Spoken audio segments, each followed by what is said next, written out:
बिस्मिल्लाहिर्रहमानिर्रहीम। अस्सलामु अलैकुम। कंज़ उर्दू इब्तिदाई 3+ सफ़ा नंबर 4। प्यारे बच्चों, आज हम सब मिलकर हम्द बारी ताला सुनाएंगे। हम्द वो नज़म होती है जिसमें अल्लाह ताला की सिफ़ात बयान होती हैं।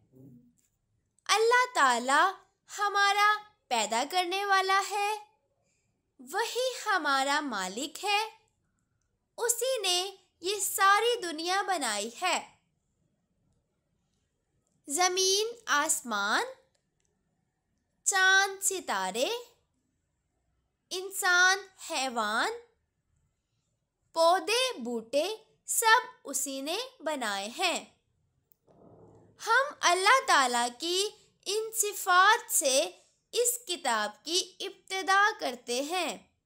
मोहतरम असातिज़ा किराम, ये हम्द बच्चों को दुरुस्त तलफ़्फ़ुज़ और आहंग के साथ सुनाएं, उन्हें ज़बानी याद करवाएं और जमात के कमरे में बुलंद आवाज़ में बाहम सुनवाएं।